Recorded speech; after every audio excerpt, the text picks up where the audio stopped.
Si Holly Guest ay isang 35-year-old na ina ng tatlong teenager na sina Riley Allen, 17 years old, Michael May, 15 years old at Tiffany Guest, 13. Sila ay nakatira sa Henrietta, Oklahoma. Inilarawan si Holly ng kanyang pamilya bilang isang mapagmahal na ina at ang kanyang mga anak ang kanyang mundo. Si Holly ay mabait at nakakatawa, sobrang malikhain at matalino. Ang panganay na anak naman na si Riley ay inilarawan bilang malikhain, magaling siyang gumamit ng paintbrush at gusto niya maging isang artist o doktor para makatulong sa mga tao. Si Michael naman ay naglalaro ng football, tumatakbo sa cross-country at track at ayon sa kanyang lola, isa siyang kahangahangang binatilyo. Si Tiffany ang bunso ay tumatakbo rin sa cross-country, kasali sa choir at kamakailan lang ay sumubok na mapasama sa cheerleading squad. Ayon sa kanyang lola, siyang pinaka-sweet at mapagmahal na bata. Bagamat magkaiba ang tunay na mga ama ng mga bata, itinuring nilang ama si Joe. Ang tatay ni Tiffany at 13 taon silang kasal ni Holly, kaya matagal siyang bahagi ng buhay ng mga bata. Isa siyang mabuting ama sa kanila at mahal na mahal siya ng mga bata. Ngunit sa kasamaang palad, hindi naging maayos ang relasyon nila ni Holly at naghiwalay sila. Pero kahit ganun pa man ay nanatiling ama si Joe sa mga bata at naiisip pa nga niyang ampunin sa legal na paraan sina Michael at Riley. Pero nagbago ang lahat noong 2021 nang makilala ni Holly si Jesse McFadden na 39 years old. Hindi malinaw kung gaano sila katagal nag-date bago sila nagdesisyon na magpakasal ng palihim noong May 26, 2022. Ayon sa kapatid ni Holly na si Heather, hindi nila agad nalaman ang tungkol sa kasal. Ang sabi sa kanila ay nagpakasal sina Holly at Jesse noong bispiras ng Pasko, pero napag-alaman lang nila na hindi pala yon totoo noong May 2, 2023. Wala ni isa sa pamilya ang nakakaalam na naganap na pala ang kasal. Hindi rin naman nila sigurado kung kailan at paano sila nagkakilala. Pero sa mga unang buwan ng kanilang pagsasama bilang mag-asawa, tila maayos naman ang lahat. Si Jesse ay mukhang maalaga at mapagmahal kay Holly at sa mga anak nito. Ngunit ito pala ay pawang pagpapanggap lamang. Di nagtagal ay nalaman ang nakakatakot na katotohanan kung sino talaga si Jesse. Sa madaling salita, si Jesse ay hindi talaga ang tipo ng taong gusto mong mapalapit ang iyong mga anak. Ipinanganak siya sa Kansas at huminto sa pag-aaral nung siya ay nasa grade 9 sa hindi malamang dahilan. Habang nakatira sa McAlester, Oklahoma, nagsimula na siyang masangkot sa mga problema sa batas. Ang una niyang banggaan sa mga pulis ay noong 2002 nang maaresto siya dahil umano sa pagnanakaw ng mahigit $80,000 o kulang-kulang 4.6 million sa peso mula sa kanyang sariling lolo. Umamin siya sa kasong felony na grand larceny at nakulong ng 90 days bago ilagay sa probation. Pagkalipas na isang taon, muli siyang naaresto dahil sa umano'y pag-atake sa isang 16-year-old na babae gamit ang kutsilyo. Ikinuwento ni Crystal Strong ang nakakatakot na karanasan at sinabing kilala niya si Jesse dahil nakipag-date ito sa kanyang kaibigan. Inilarawan niya ang relasyon nila ni Jesse bilang magkakilala lamang. Isang araw noong November 2003, magkasama sila sa isang house party. Pero nang umalis na si Crystal at umuwi sa bahay, sinundan pala siya ni Jesse. Naalala niya may malakas at paulit-ulit na katok sa kanyang pintuan bandang 2:00 o 3:00 ng madaling araw. Binuksan niyang pinto at si Jesse pala yon. Sinabi niya na anong ginagawa nito sa bahay niya at anong kailangan nito. Ayon sa ulat, sinabi raw ni Jesse na hiniwalayan siya ng kanyang nobya at kailangan niya ng matutuluyan ng gabing yon pero hindi pumayag si Crystal. Pero hindi siya tumigil at patuloy pa rin siya sa pamimilit. Sinubukan niyang isara ang pinto pero sa huli ay itinulak ni Jesse at nakapasok ito sa kanyang bahay. Kwento pa niya na sinuksok ni Jesse ang medyas sa bibig niya at itinali siya. Hawak-hawak ni Jesse ang kutsilyo at tinutukan siya sa leeg, sabay banta na papatayin siya kapag sumigaw ito. Ayon kay Crystal, ang naalala niya ay umiiyak siya ng mga gabing yon, sabay sabi kay Jesse na gawin mo nang gusto mong gawin sa akin, huwag mo lang akong patayin. At ginawa nga ni Jesse ang kanyang gusto. Pagkatapos ay naglakad-lakad si Jesse sa loob ng kwarto at halatang kinakabahan. Sinubukan niyang pakalmahin si Jesse at sinabing hindi niya ipagsabi ang nangyari. Pero nang makaalis na si Jesse, agad siyang tumawag sa mga pulis at inaresto siya ng mga otoridad. Sa korte, pumasok si Jesse sa isang Alford plea. Ibig sabihin, umamin siya sa kasalanan pero pinanatili niya na inosente siya. Hinatulan siya ng huwes ng 20 years na pagkakakulong. Habang nakakulong kung paano man ay nakakuha siya ng cellphone at nagsimula magpadala ng malaswa at hindi nararapat na mga mensahe at larawan sa isang minor de edad na babae. Sa kabila nito, naisip pa rin ng mga otoridad na palayain siya noong 2020 matapos magsilbi ng 17 years sa kanyang sentensya. Nahaharap pa rin siya noon sa kasong soliciting a minor o pangaakit sa minor de edad pero paulit-ulit itong nade-delay. At dahil sa mapagkaantala ng kasong to, nagkaroon siya ng pagkakataong makahanap ng susunod niyang mga biktima. Sa kasamaang palad, ang sumunod na biktima ay si Holly, ang kanyang mga anak at ang mga kaibigan ng mga ito. Hindi malinaw kung alam ni Holly ang tungkol sa madilim na nakaraan ni Jessie nang pakasalan niya ito, pero mukhang sa kalaunan ay nalaman din niya. Nang harapin niya si Jessie tungkol dito, kumuha ito ng isang babae para kumbinsihin siya na isa lamang itong malaking hindi pagkakaintindihan. Sinabi pa ng babae na ang biktima niya ay 19 years old at hindi 16 nang mangyaring krimen. Naniniwala ang pamilya ni Holly na minamanipula na siya ni Jessie mula pa nung unang silang nagkakilala. Ayon kay Heather, hindi siya naniniwala na may alam si Holly kung sino ba talaga si Jessie. Ang mga taong tulad niya ay magaling magsinungaling at manlinlang. Niloko at minanipula siya nung simula pa lamang ng kanilang relasyon. Alam ni Heather na hindi ilalagay ni Holly ang kanyang mga anak sa panganib o ilalapis sa taong hindi mapagkakatiwalaan. Inilalarawan ng ina ni Holly na si Janet Mayo si Jessie bilang isang taong may masamang ugali at mailap. Ayon sa kanya, palaging pinagbabantaan ni Jessie si Holly at ang kanyang mga apo at kailangang alam niya kung nasaan sila sa lahat ng oras. Nakatakda sanang magsimula ang paglilitis kay Jessie noong May 1, 2023. Pero bago pa man yun mangyari, isang sunod-sunod na nakakasindak na pangyayari ang naganap, isang trahedya na nagpayanig sa buong bansa. Noong April 29, 2023 at Sabado, inimbitahan ng busong anak ni Holly na si Tiffany ang kanyang mga kaibigan na sina Ivy Webster, 14 years old at Brittany Brewer, 16 years old para mag-overnight sa kanilang bahay. Wala namang kakaiba noong araw na yon. Madalas magbanding ang mga dalaga sa bahay ng isa't isa tuwing weekend. At hanggang sa puntong yon, wala namang dahilan ang mga magulang para maghinala na may masamang mangyayari. Si Ivy ay kilala na mabait na bata at mahilig sa mga hayop, sa softball at mahilig makipagsalamuha sa ibang tao. Matagal na silang magkaibigan ni Tiffany. Si Brittany naman ay isang palabiro at masigasig na teenager na laging mataas ang markas sa paaralan. Pangarap niya na maging isang guro o veterinaryo at napili pa nga siyang maging Miss Henrietta. Dumating sina Ivy at Brittany sa bahay ni Tiffany bandang alas 5 ng hapon. Excited para sa isang masayang weekend na puno ng mga karaniwang aktibidad ng mga dalaga. Aalis sana sila kinabukasan para mag-swimming. Kinakausap ni Ivy ang kanyang ina na si Ashley Webster sa pamamagitan ng Snapchat buong gabi. Kinabukasan nag-text si Ivy na papunta na raw sila sa McAllister.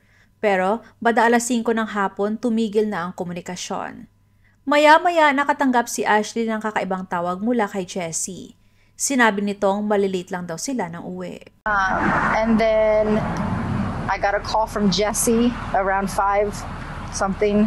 And I've never received a call from Jessie before. I've spoke to Holly, I've spoke to all the other kids, but never from Jessie. And he told me basically they were out in McAllister. They weren't getting good service and that he had to walk far enough as it was just to get that little bit of communication. Pero hindi na nakauwi sina Ivy ng gabing yon at kinabukasan nagtungo na ang kanyang mga magulang kasama ang mga magulang ni Brittany sa mga pulis para i-report na nawawala ang mga bata. Agad namang naglabas ng Amber Alert kinabukasan nang hindi sila nakasakay sa kanilang school bus. Ayon sa balita, huling nakita ang dalawang bata bandang 1:22 ng madaling araw sa Henrietta at pinaniniwalaang sakay sila ng puting Chevy Avalanche kasama si Jessie. Samantalang hindi rin dumating si Jessie sa kanyang paglilitis. Kaya nagpadala ang mga otoridad ng ilang mga pulis sa harap ng kanyang bahay dala ang arrest warrant. Dumating ang warrant bandang alas 3 ng hapon, pero ang nadantnan nila ay isang nakakatakot na tagpo na lampas sa inaasahan nila. 7 bangkay ang natagpuang nakakalat sa paligid ng ari-arian. Kabilang sa mga biktima ang nawawalang mga bata na sina Ivy at Brittany, pati na rin si Jessie, ang asawa niyang si Holly at ang mga anak nito na sina Tiffany, Michael at Riley. Lahat sila ay may mga tama ng bala sa ulo gamit ang isang 9mm na baril.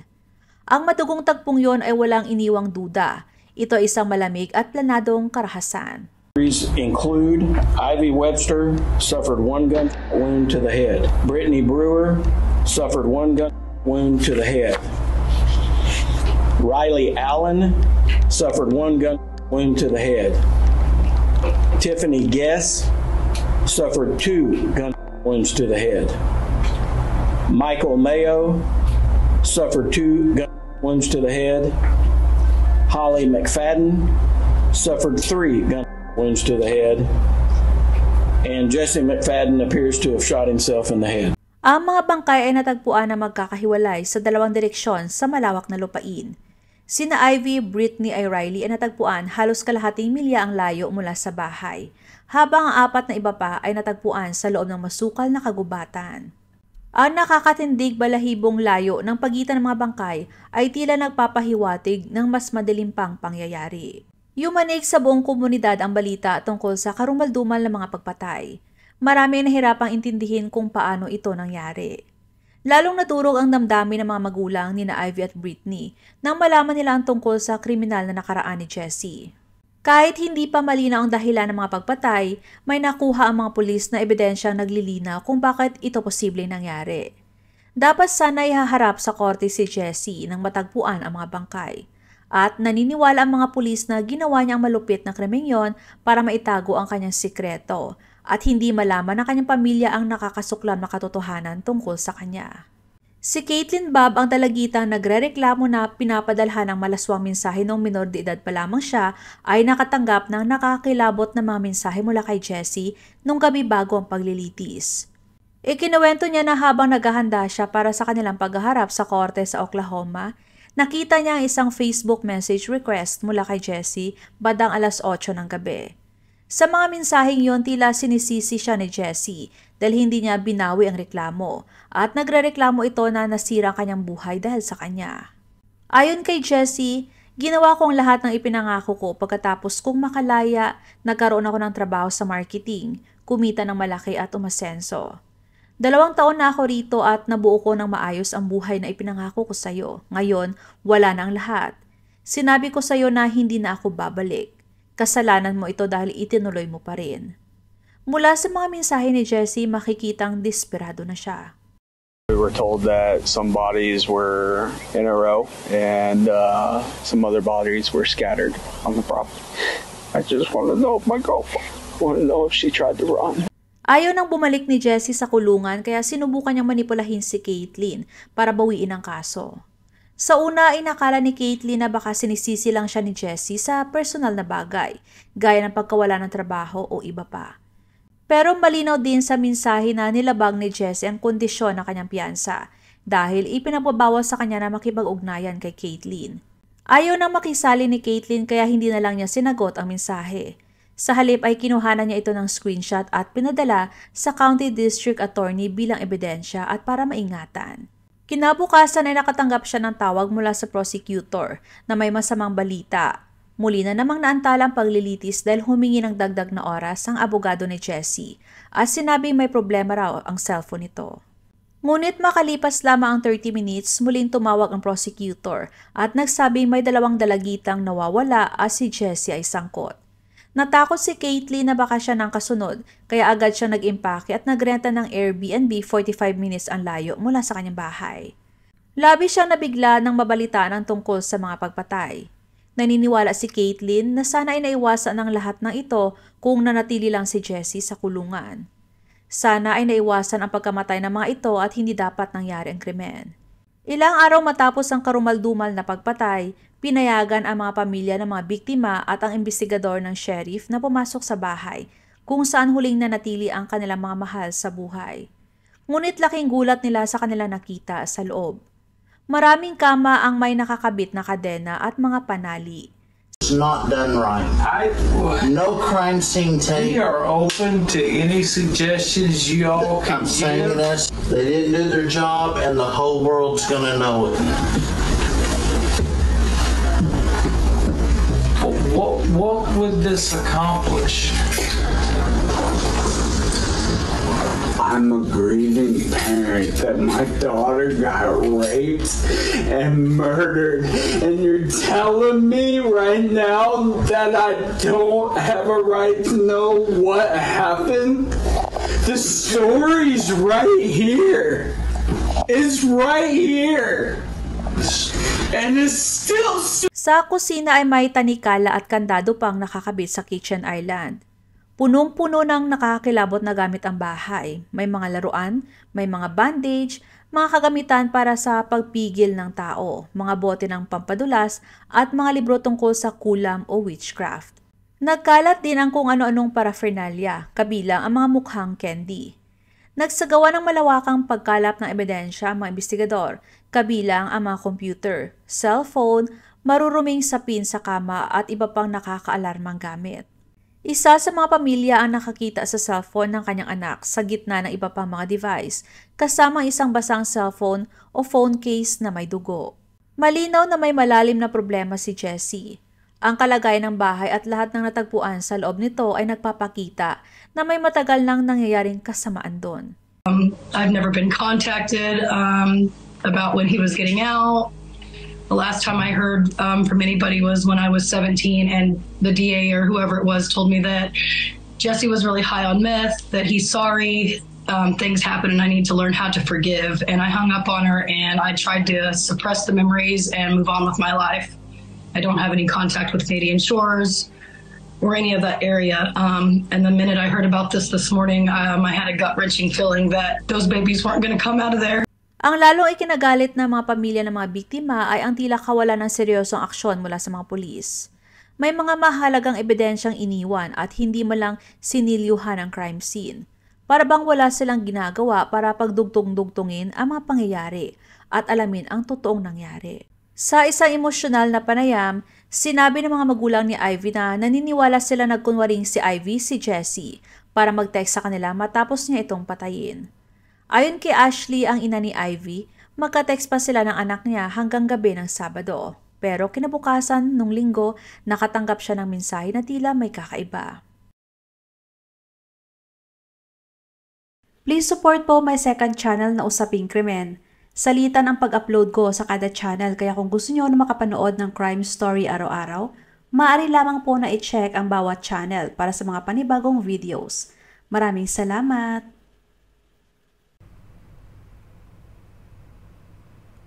Huwag mag-atubiling ibahagi inyong mga saloobin at komento.